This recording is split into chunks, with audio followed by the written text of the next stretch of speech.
이라고 하는 제목으로 여러분들과 함께 말씀을 나누고자 합니다. 제가 어릴 때 저희 할아버지 댁에 가면 아침 예배를 이제 드립니다. 가족들이 다 모여서 할아버지, 또 부모님, 저, 삼촌, 또 고모들 이렇게 모여서 명절에 예배를 드리면 저는 어떻게 하고 있었을까요? 이제 가족들이 다 둘러서 추석날, 설날 예배를 드리겠죠? 그럼 이제 말씀도 하시고 찬미도 부르고 하는데 저는 어떻게 하고 있을까요? 네? 이렇게 사무엘처럼 다니엘처럼 무릎 꿇고 손을 모으고 하늘을 우러러 기도하고 있었다면 얼마나 좋겠습니까마는 저는 구석에 쭈그리고 엎드려서 잤습니다.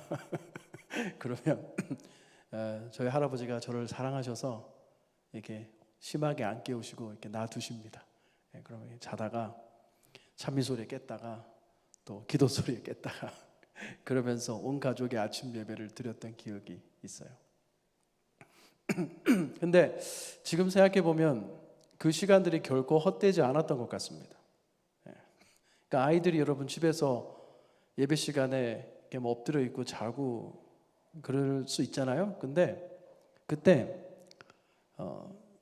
다 듣습니다. 다 듣고 있고 다 예배 드리고 있는 거예요. 그래서 3대가 함께, 온 가족이 함께 앉아서 예배한다는 것 자체가 얼마나 큰 축복이고 각 세대에게 귀한 특권이 되는지 모르겠습니다. 오늘 저는 이 3대가 무릎 꿇는 가정이라는 제목으로 정해 보았는데요. 여기 사진에 보시면 이 사진이 PPT요? 이 사진 어떻게 가족이 많죠? 이 정도 그 인원을 가진 좀 가족 계십니까? 예, 부럽습니다. 저는 제가 외아들이고 저희 아들도 외아들이고 그래서 좀 빈약합니다. 가족 수가. 그래서 이렇게 여러분들이 모인 걸 보면 참 부럽고 좋아 보입니다. 요즘 많은 그리스도인들의 고민이 가정에서 출발하는 것 같습니다. 특별히 이 세대 간의 단절과 또 갈등은 우리 그리스도인 가정의 신앙 전수에 있어서 심각한 문제를 이야기하는 것 같습니다. 가만히 보면 마지막 때가 될수록 사단이 교회를 공격하는 것이 아니라 가정을 공격하고 있다는 생각을 많이 해봅니다. 오늘 여러분과 저의 가정은 어떻습니까? 또 확대된 믿음의 가족으로서 우리 신앙 공동체인 교회는 어떤 모습을 하고 있습니까? 어떻게 하면 우리의 가정과 교회가 이렇게 3대가 함께 무릎 꿇고 온 가족이 함께 무릎 꿇는 그런 가정으로 나아갈 수 있을까요? 오늘 본문 신명기 6장의 말씀은 많은 학자들, 설교자들, 전문가들이 가정사역의 중추로 삼는 그런 성경절입니다. 여러분 쉐마라고 아마 들어보셨죠? 그래서 자녀 교육, 또 가정사역, 또 교육과 관련해서 굉장히 중요한 본문이 되고 있어요. 근데 저는 오늘 교육적인 측면보다 좀 가족 간의 하모니에 대한 측면으로 좀 이것을 살펴보려고 합니다. 여기 2절에 보니까 너와 내 아들과 내 손자로 평생에 내 하나님 여호와를 경외하게 한다 이렇게 돼 있어요. 그러니까 이 쉐마의 말씀의 첫 서두에서 그 대상을 명확히 하고 있는 것입니다. 누굽니까? 너와 내 아들과 내 손자. 모세가 하나님의 말씀을 전하면서 또 십계명을 선포하면서 이스라엘 백성 전체에게 하고 있는 말입니다. 너와 내 아들과 내 손자에게. 이것은 무슨 가부장적인 그런 걸 말하는 게 아니라 온 세대가 이스라엘 백성 전체의 모든 세대에 대하여 이 쉐마의 이 말씀이 주어지고 있는 것을 말해요. 그것은 평생 하나님을 경외하게 하는 것이고 말씀을 지켜서 온 세대의, 온 가족의, 또 후손의 생명을 영구하게 하는 것이라고 그렇게 말합니다. 3절을 보실까요? 이스라엘아, 듣고 삼가 그것을 행하라. 그리하면 네가 복을 얻고 내 열조의 하나님 여호와께서 너에게 허락하심 같이 젖과 꿀이 흐르는 땅에서 너의 수효가 심히 번성하리라. 이스라엘아, 들으라. 우리 하나님 여호와는 오직 하나인 여호와시니. 예. 정말 우리가 잘 아는 말씀이지만 참 좋은 말씀인 것 같습니다. 쉐마, 원어에서 샴마라고 하는 이 들으라라고 하는 말씀, 굉장히 유명한 말씀이죠. 이 말의 뜻은 경청하다, 주의를 기울이다, 순종하다, 기도에 응답하다, 이해하다, 분별하며 듣다 등과 같은 뜻을 가지고 있어요. 샴마, 들으라 하는 거죠. 쉽게 말해서 마치 부모가 우리 자녀들에게 잘 들어야 돼 혹은 조심해, 잘 봐, 뭐 이렇게 하는 것과 비슷한 겁니다. 샴마, 그냥 들으라고 하는 것이 아니라 뭔가 너무나 중요한 것, 또 꼭 알아야 할 것을 간절하게 말할 때 하는 것입니다. 근데 제가 보니까 오늘날의 우리 가정의 모습들, 뭐 저희 집도 예외는 아닙니다만, 마치 바벨탑 아래에서 언어가 갈라져서 갑자기 서로 소통을 못하게 되었던 그 바벨탑의 혼란을 아시죠? 마치 분명히 한 나라 말을 쓰고 있는데도 각 구성원별로 또 세대별로 대화가 안 되고 말이 안 통하는 좀 그런 상황에 있기도 한 것 같습니다. 갈수록 가족 상호 간의 지지와 또 연대와 또 서로 이 힘을 주는 이런 일들이, 화합이, 조화가 어려워지는 이때에 오늘 또 대총회의 성명의 말씀이 우리에게 굉장히 또 주목할 만한 사실들을 전해주고 있는데요. 잠시 제가 좀 소개하겠습니다. 가족의 지지에 관한 말씀인데, 오늘 말씀 신명기의 말씀과 굉장히 연결이 아주 밀접하게 되고 있어요. 가족의 결속은 지구상의 어떤 인간관계보다도 더 가깝고 부드러우며 신성하다. 하나님께서는 인간의 마음이 동경하는 따뜻하고 돌보는 관계의 주된 공급자로서 가족 제도를 설립하셨다. 가족 내에서는 소속감과 사랑과 친밀함이라는 깊고 영속적인 필요가 의미심장한 방법으로 충족된다. 하나님께서는 가족을 축복하시며 그 구성원들이 온전한 성숙함과 완전함에 도달하도록 서로를 돕기 원하신다. 이런 친밀한 울타리 안에서 가장 일찍부터 가장 영속적인 관계를 향한 개인의 태도가 개발되고 한 세대에서 다음 세대로 가치들이 전수된다. 예. 특별히 이 마지막 부분에 개인의 신앙이, 태도가 개발이 되고 한 세대에서 다음 세대로 신앙의 가치들과 가족의 가치들이 전수된다. 이렇게 얘기하고 있습니다. 이 성명의 내용을 아주 짧게 요약하면 이렇습니다. 5가지입니다. 가정은 하나님이 주신 제도이다. 두 번째, 가정은 영성과 행복을 개발하고 전수하는 영적인 친밀감의 울타리다. 세 번째, 가정은 구성원을 그리스도의 피로 사신 교회로 이끄는 강력한 기관이다. 네 번째, 죄는 하나님과 가족 사이를 갈라놓았고 참 불행하게도요, 대를 이어 죄악들이 이어진다. 5번째입니다. 그래서 가정은 복음의 능력으로 죄와 불완전함, 부조화를 하나님 앞에 고백하고 연합과 조화를 회복할 수 있다. 이렇게 정리하고 있어요. 참 아주 적절하게 잘 정리한 진술인 것 같습니다. 우리에게 가정에 대한 성경적인 역할을 굉장히 아주 정갈하게 설명해 주고 있는 것 같습니다. 사실 가만히 보면은 오늘 우리의 사회의 문제나 혹은 교회의 문제도 이 가정에서 그것이 출발한 것 같습니다. 가정의 기도가 뜨거운데 가정의 예배가 막 살아있는데 교회 예배가 힘이 없고 뜨겁지 않다는 것을 여러분 그럴 수가 있을까요? 또 가정에서 전도를 열심히 하고 가정에서 정말 복음이 충만한데 이웃사랑이 정말 충만한데 교회에서는 전혀 그렇지 않다는 사실이 있을 수 있을까요? 그렇지 않을 겁니다. 다시 말해서 결국 우리 가정과 교회의 모습이 서로 투영되고 있다는 거예요. 오늘날의 가정의 모습이 교회의 모습을 반영하고 있고 교회의 모습이 사실은 그 가정의 모습이라는 것을 우리에게 말해주는 겁니다. 흥미로운 것은요, 최근 20년 동안 이 기독교계에서 세대 통합적인 이 신명기 6장을 중심으로 해서 세대 통합적인 교육과 목회, 예배가 주목받고 있다는 거예요. 여러분, 보통 우리 재림교회는 아직 어떤 지금 단계에 머물러 있습니까? 큰 교회들이 각 세대별 예배를 주로 드리고요.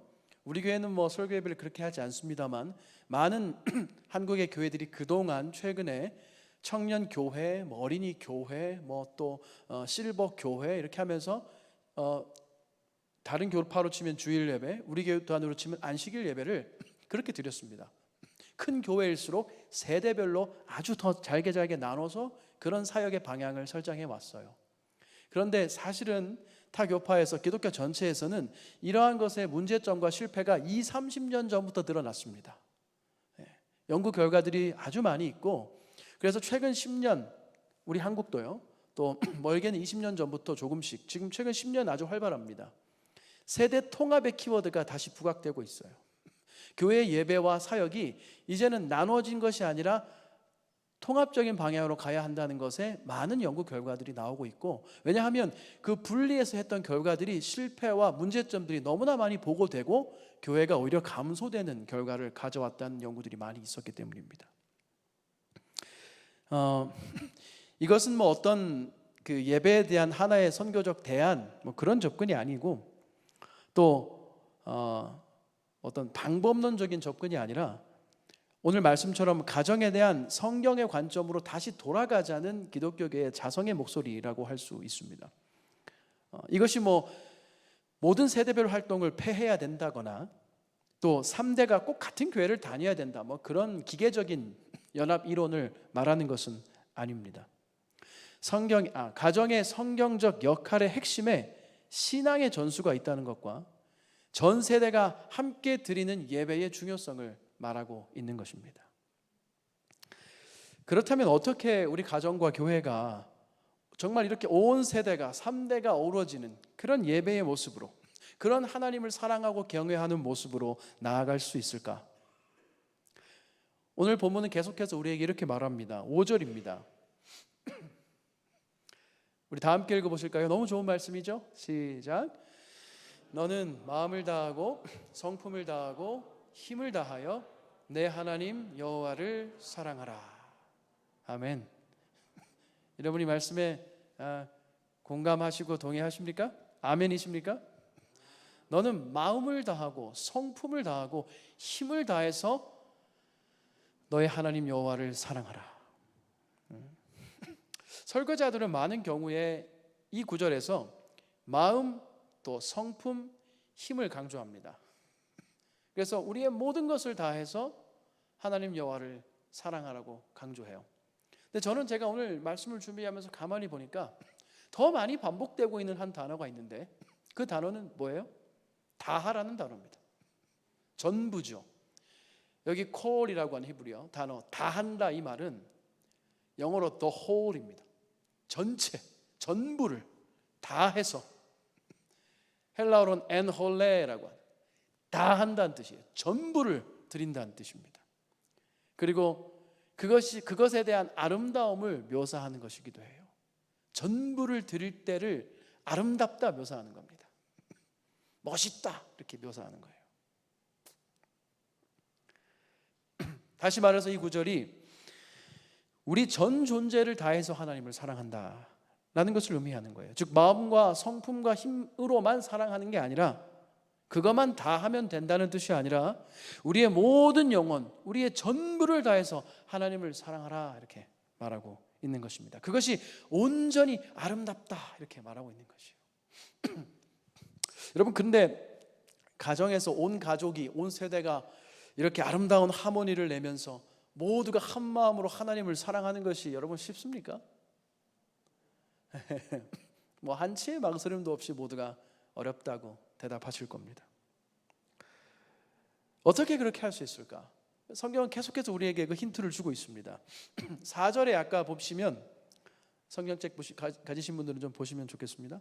이스라엘아 들으라, 우리 하나님 여호와는 오직 하나인 여호와시니, 이렇게 말하고 있습니다. 그렇기 때문에 너희는 마음을 다하고 성품을 다하고 내 하나님 여호와를 사랑하라. 다시 말해, 전체를 다해서 조화를 이루면서 하나님을 사랑해라. 왜요? 하나님이 그런 하나님이시기 때문에. 하나님이 한 분 하나님으로서 조화의 하나님이고 하모니의 하나님이고 화합의 하나님이기 때문에, 그런 한 분 하나님이기 때문에 너희도 그렇게 하나님을 사랑하라 라고 얘기하고 있는 것입니다. 사실 여러분, 가족의 신앙의 회복, 뭐 좀 다른 말로 가족의 부흥, 그것은 사실 거창한 것이 아닌 것 같아요. 부흥이 그 자체가 대단한 일이죠. 부흥이 대단한 일이 아니라는 말이 아니라 부흥의 본질이 단순하다는 것입니다. 여러분, 그 노래할 때 하모니를 낼 때 이렇게 하지 않습니까? 도 하면 화음을 어떻게 쌓죠? 미, 솔. 세 명이 이거를 딱 하면 어떻게 되죠? 저희가 아까 전도사님들하고 목회에서 연습을 해봤는데 잘 안 되더라고요. 원래 녹음을 해서 틀어드리려고 했는데 한 10분 하다가 실패했습니다. 화음이 생겨야 이게 예시가 되는데 화음이 안 생겨가지고 그만큼 화음이 좀 어렵더라고요. 그래서 아하 하면 아가 들려야 돼요. 원래 잘 맞으면 들리게 돼 있습니다. 그걸 배음이라고 그러거든요. 그래서 3명이 음을 내는데 4명, 5명, 6명이 내는 것처럼 소리가 확 증폭돼서 들리는 거예요. 저는 그게 부흥이라고 생각합니다. 오늘 성경은 그러한 조화를 통한 증폭을 부흥이라고 말하고 있는 것 같아요. 어느 날 제가 그 20살 정도 됐을 때인데 노래를 좋아할 때입니다. 그래서 어느 노래팀에 들어가서 테너를 했는데 음반을 녹음한대요. 그래서 열심히 노래를 녹음했습니다. 같은 음을 여러 번 내면서 테너를 녹음하는데 그 녹음하시는 분이 안에서 목사님이었던 것 같은데, 야, 건춘이 오늘 소리 좋다 딱 그러시는 거예요. 야, 음정 좋다 그러시는 거예요. 그러니까 제가 뭐 신이 나겠죠. 그러니까 어떻게 될까요? 볼륨이 커져요. 자꾸 볼륨이 커지는 거예요. 잘 돼, 노래가. 그리고 나중에 그 음반을 들으면서 제가 어떻게 했을까요? 실제로 거기에 목소리가, 누구 목소리가 클까요? 제 목소리가 잘 들려요. 그래서 제가 어떻게 생각을 들으면서 지금은 안 그렇습니다. 들으면서 야, 여기 내 목소리밖에 안 들린다. 야, 누군지 노래 기가 막히게 잘하네. 야, 테너가 다 했다 여기. 그러면서 그 음반을 들으면서 도취되는 거예요.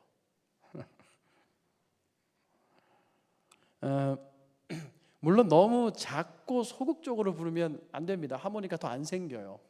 적당한 볼륨을 다 내줘야 됩니다. 근데 많은 경우 볼륨이 너무 커서 힘든 건 음정이 부정확할 때가 아니고 자신의 음정이 굉장히 정확할 때예요. 내가 정확하게 하고 있다는 게 신나는 거죠 지금. 그래서 막 커지는 거예요, 볼륨이. 자기가 들어도 막 좋고 멋있거든요. 그러나 조금 멀리서 들으면 그것이 전체적으로 정말 아름다운 하모니를 내는 것에 도움이 되고 있는가 하는 것은 좀 다시 고민해 보아야 될 문제인 것 같습니다. 나중에 들으니까 제 소리가 너무 크더라고요. 근데 옛날에는 따로따로 녹음을 안 하고 다 같이 녹음하니까 제 목소리만 따로 줄일 수가 없어요. 그래서 제가 큰 밸런스가 커진 상태로 그냥 음반이 나온 거예요. 별로 안 좋더라고요.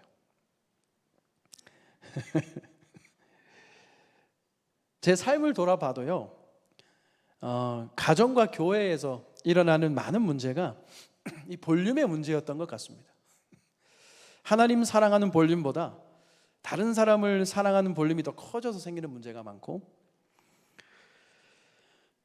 가정에서도 제 자신을 사랑하는 그 볼륨이 너무 커서 다른 구성원을 사랑하는 볼륨이 너무 작아지고, 다시 말해 하나님 사랑하는 볼륨보다 다른 데 대한 사랑의 볼륨이 커지는 거죠.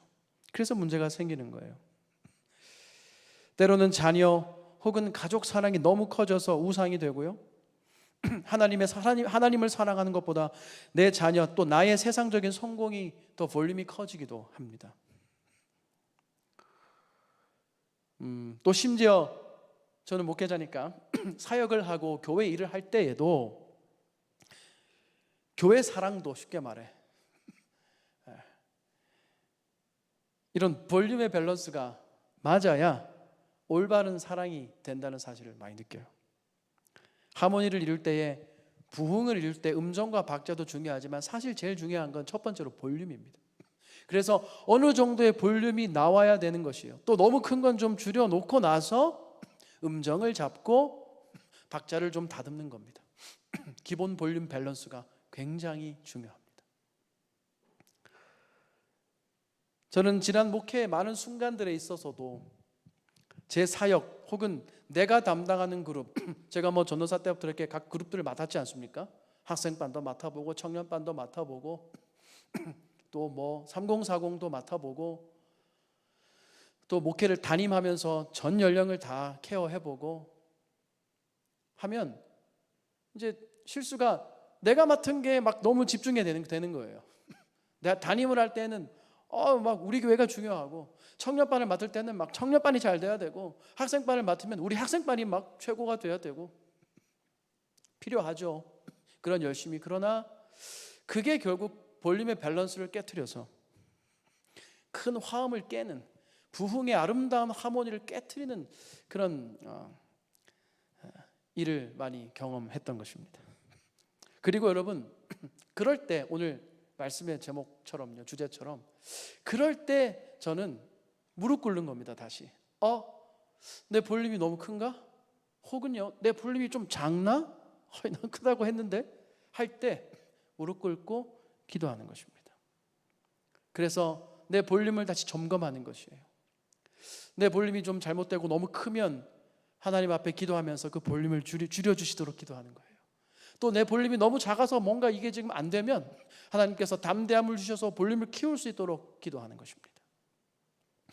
그런 사실들을 많이 배웠어요. 그래서 하모니를 이룰 때, 멋진 하모니를 이룰 때 때로는 각자가 적절한 볼륨만 조금만 조절해도 정말 멋있는 하모니가 나오는 경우가 상당히 많은 것입니다. 여러분과 저의 가정에 온 세대가, 온 가족이 3대가 할아버지와 할머니와 아버지, 어머니, 자녀, 손자녀가 함께 무릎 꿇고 아름다운 균형 있는 볼륨의 밸런스로 하나님 앞에 아름다운 찬양을 드리는 그런 가정이 되기를 간절히 소망합니다. 오늘 신명기 6장은 하나님을 전적으로 사랑하고 또 하나님 앞에 적절한 볼륨으로 우리가 주님 앞에 나아가서 그분께 사랑을 드리는 방법을 계속해서 이렇게 말하고 있습니다. 6절입니다. 함께 읽을까요? 시작. 오늘날 내가 내게 명하는 이 말씀을 너는 마음에 새기고 내 자녀에게 부지런히 가르치며 집에 앉았을 때든지 길에 행할 때든지 누웠을 때든지 일어날 때든지 이 말씀을 강론할 것이며. 아멘. 참 좋은 말씀이죠. 특별히 부모님들에게 굉장히 경종을 울리는 말씀입니다. 여기 6절의 말씀을 마음에 새긴다 라고 되어 있는데 이 원어의 의미는 존재한다란 뜻이에요. 말씀이 내 마음에 존재하고 임재하고 찾아온다는 겁니다. 멋있는 표현이죠. 마음에 하나님의 말씀이 가득히 임재하고 그 말씀이 우리 마음에 찾아와서 그 말씀을 초청해서 좌정시키고 그리고 그것을 자녀들에게 항상 말하라는 거예요. 특별히 여기 가장 많이 나오는 단어가 어떤 단어죠? 보시면 제가 색깔을 표시했는데 네, PPT에 보시면 너는 마음에 새기고 PPT 부탁합니다. 예, 뭐 7절에 보면 집에 앉았을 때든지 길에 행할 때든지 누웠을 때든지 일어날 때든지 이거 그냥 언제나 그렇게 하라고 하면 될 텐데 이렇게 때를 강조했을까요? 4번이나. 그냥 이 말씀을 가지고 여러 논문도 나와 있어요. 이 말씀을 가지고 무슨 4단계 양육법부터 시작해서 많아요. 그냥 근데 사실 핵심은 뭡니까? 하여튼 언제든지 이 말씀을 강론해라 그 말 아닙니까? 근데 이렇게 때를 설명하는 이유가 저는 이 말씀을 보면서 물론 이 말씀이 소위 때를 얻든지 못 얻든지 말씀을 전해라고 하는 그 의미도 있겠지만은 또 반대로 범사에 적절한 때가 있다는 말씀을 떠올리게도 하는 것 같습니다. 끊임없이 말씀을 강론하고 자녀들에게 가르쳐야 하지만 때가 있다는 거예요.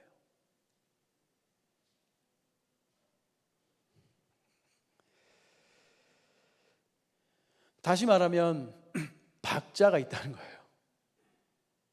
박자가 타임이고 때거든요.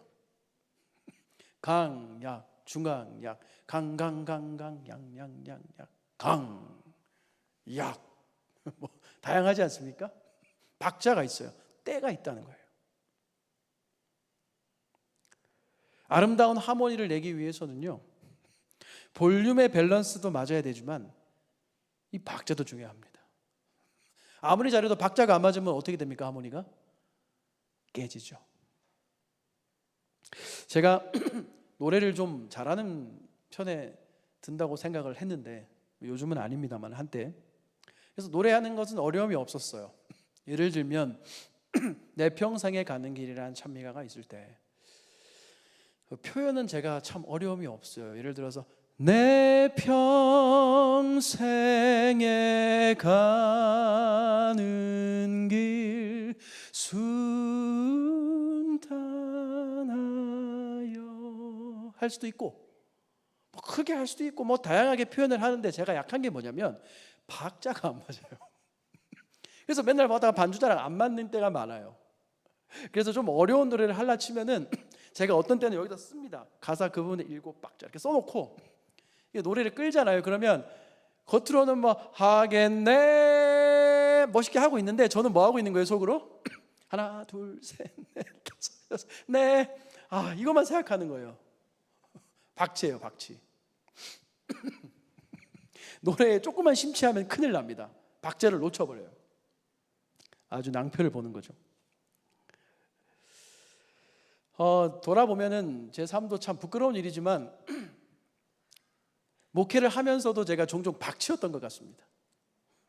뭐 지금도 크게 예외는 아닌데 뭐 열심히 한다고 때로는 하는데 목회를 특히 목회 초년에는 지금도 뭐 아직 뭐 대단한 목회 연차가 있는 건 아니지만 아주 초년에는 굉장히 더 열심히 날아다닌다고 했어요. 근데 박자가 문제인 거예요. 4분의 4박자 여러분 박자가 어떻게 돼 있죠? 4분의 4박자가 어떻게 돼 있습니까? 강, 약, 중강, 약. 그러니까 강, 약, 중강, 약 이렇게 돼야 되잖아요. 근데 제가 강강강강 막 달리는 거예요. 신나가지고. 제 목회 초년이 그랬어요. 그냥 온 세상의 복음을 다 전할 기세로 뭐 그냥 강약, 중강약인데 4박자는 별로 길지도 않은 뭐 16, 17년인데 목회인데 아마 잘못한 거 박치했던 거 얘기하라면 막 밤새 얘기해도 모자랄 것 같습니다. 그만큼 제가 부족했던 사람이고 지금도 그렇습니다. 물론 목회 시간들은 저에게 너무나 감사하고 놀라운 축복의 시간이었죠.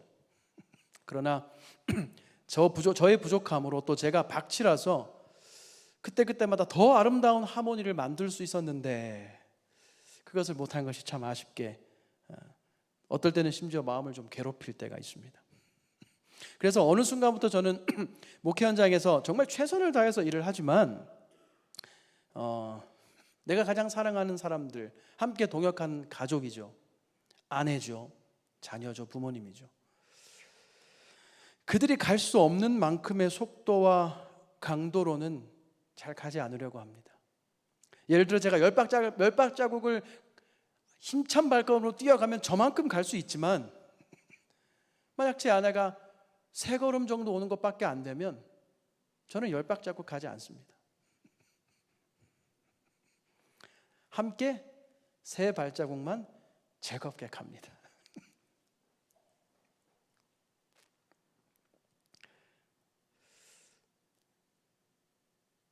어쩌면 하나님이 원하시는 속도와 강도를 계속 물어보면서 가는 건지도 모르겠어요. 그러고 싶은 건지 모르겠습니다. 우리 사랑하는 성울중앙교회 성도 여러분, 우리 가정에서 또 교회에서 때로는 박자만 잘 맞춰도 정말 아름다운 하모니가 울려 퍼질 수 있는 것 같습니다. 여리고 성을 돌던 백성들이 질서정연하게 박자를 맞추어서 행진했죠. 기드온의 용사들이 항아리를 깨고 싸울 때에 일제히 박자를 맞춰서 하나님의 말씀에 순종했습니다. 모세와 어린 양을 부르던 이스라엘 백성들도 일제히 대오를 맞추어 하나님을 찬양했죠. 우리 역시 남은 무리로서 주님 오시는 그날을 기다리면서 우리의 삶의 순간순간마다 우리의 가정에서 한 소리로 일제히 박자 맞추어서 하나님을 찬양하고 하나님의 복음 사업을 이루어가는 그런 축복이 있게 되시기를, 그런 가정들이 되시기를 간절히 소망합니다. 이때 온 가족이 무릎 꿇는 것은 어긋난 그 박자들을 다시 맞추는 시간인 것 같습니다. 온 가족이 함께 무릎 꿇고 할아버지를 위하여, 할머니를 위하여, 자녀를 위하여, 어머니와 아버지를 위하여, 손자녀를 위하여 기도하고 무릎 꿇을 때 어긋난 박자들이 맞춰지고 어긋난 템포가 위대하신 지휘자이신 하나님의 성령 하나님의 지휘에 의해서 그 템포가 맞춰져서 우리의 가정이 아름다운 하모니를 이루는 부흥의 회복의 가정으로 나아갈 수 있는 것입니다. 마지막으로 오늘 본문은 온 가족이 하나님을 사랑하는 그 아름다운 하모니를 만들기 위해서 마지막으로 이렇게 하라고 말씀해요. 8절로 9절입니다. 함께 읽겠습니다. 시작. 너는 또 그것을 내 손목에 매어 기호를 삼으며 내 미간에 붙여 표를 삼고 또 내 집 문설주와 바깥문에 기록할지니라. 아멘. 정말 얼마나 말씀을 사랑하고 소중히 여기면 이렇게 할까요? 유대인들은 이 말씀에 따라서 이 쉐마의 한 부분으로서 이 말씀을 매일 2번씩 암송했다고 합니다. 또 유대인들의 유아 교육이죠. 영아 교육은 바로 이 말씀을 외우는 것으로부터 시작됩니다. 그래서 오늘 말씀처럼 나중에 유대인들이 이 경문을 집 오른편, 문의 오른편 기둥에 기록하고 또 작은 양피지 상자에 넣어서 기록해서 끈으로 묶어서 이마와 왼팔에 잡아 매었어요. 불편하죠.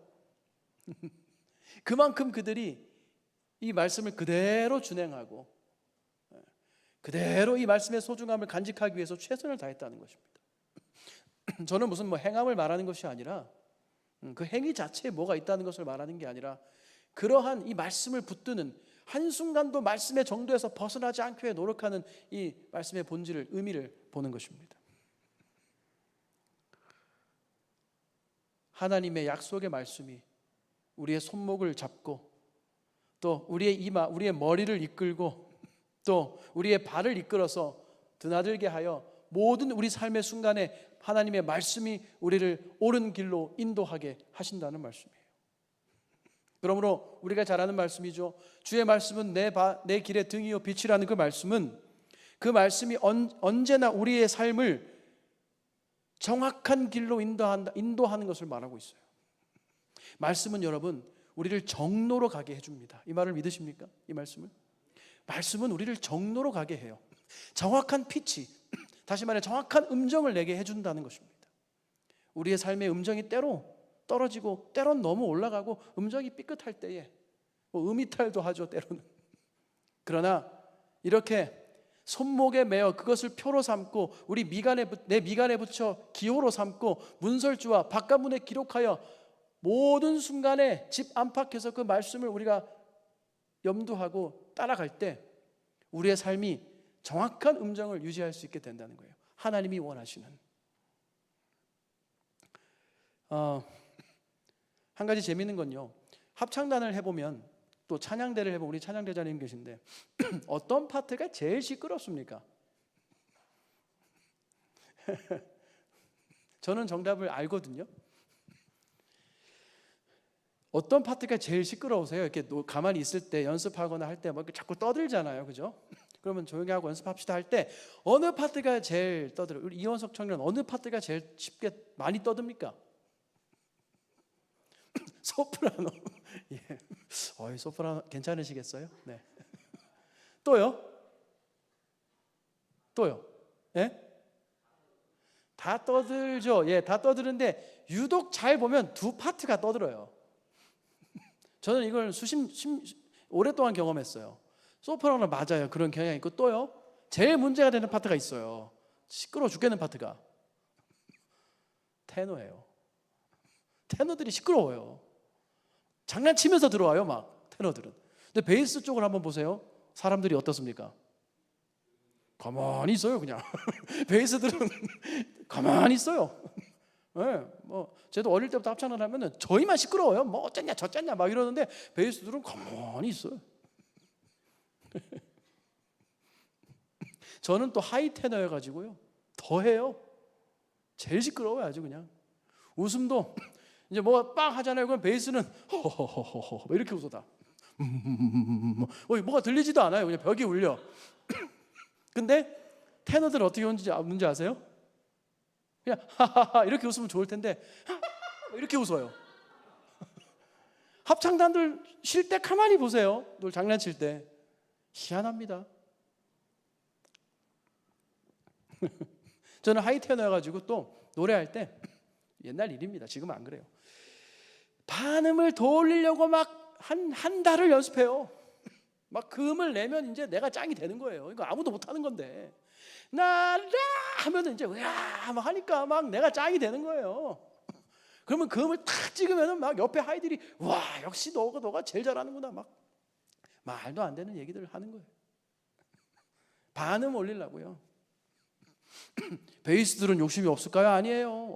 제가 듣기로 어떤 베이스분은 굵고 크게 내려고 외양간에 가가지고 소가 하면은 그보다 더 크게 막 같이 해요. 연습을 더 내려가고 더 크게 하려고.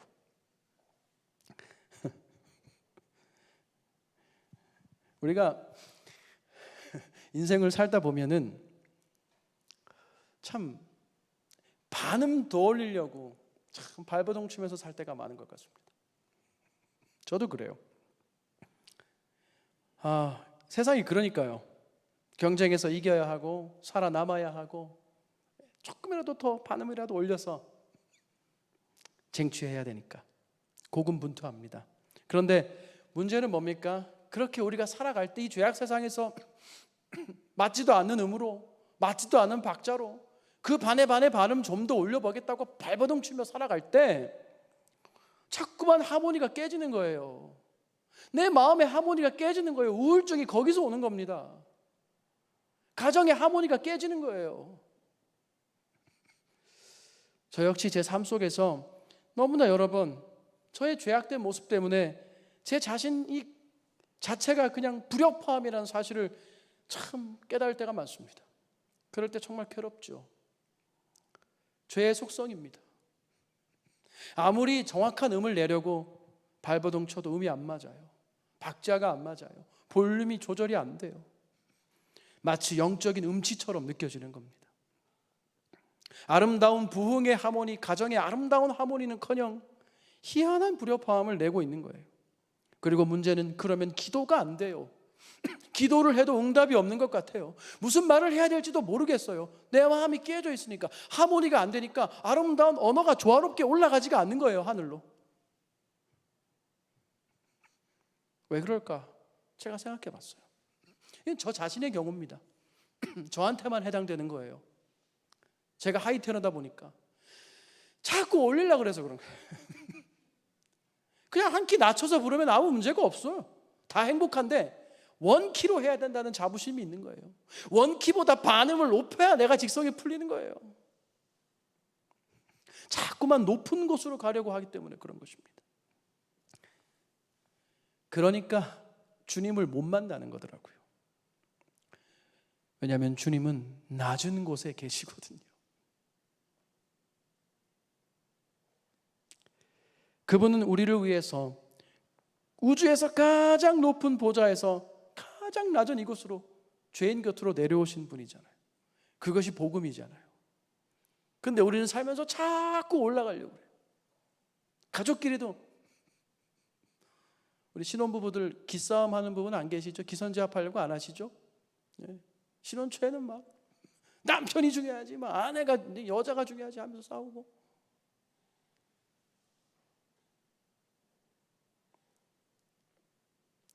반음만 낮춰도 아름다운 하모니가 훨씬 쉽게 됩니다. 그리고 바로 이것이 우리의 가정이 온 세대가 함께 무릎 꿇어야 하는 이유예요. 음정 조정의 시간이 필요한 것입니다. 부흥의 하모니는 무릎 꿇을 때, 온 가족이 함께 또 각자가 주님 앞에 무릎 꿇을 때, 그때 우리 지휘자이신 하나님께서 우리에게 적절한 음정을 회복시켜 주시고 적절한 박자와 볼륨을 회복시켜 주셔서 정말 우리 자신과 우리 가족이 아름다운 하모니를 주님 앞에 드릴 수 있게 되는 것입니다. 저는 말씀을 마치면서 우리 가정과 교회가 이런 아름다운 부흥의 하모니가 가득한 그런 가정과 교회가 되기를 간절히 소망합니다. 저희 집도 좀 그랬으면 좋겠어요. 저도 최선을 다하겠습니다. 오늘 여러분, 오늘 저녁에는 사랑하는 가족에게 또 혹은 믿음의 가족에게 한번 사랑의 편지를 써보시기 바랍니다. 아니면 우리 하늘 아버지께 진솔하게 편지를 한번 써보시면 좋겠어요.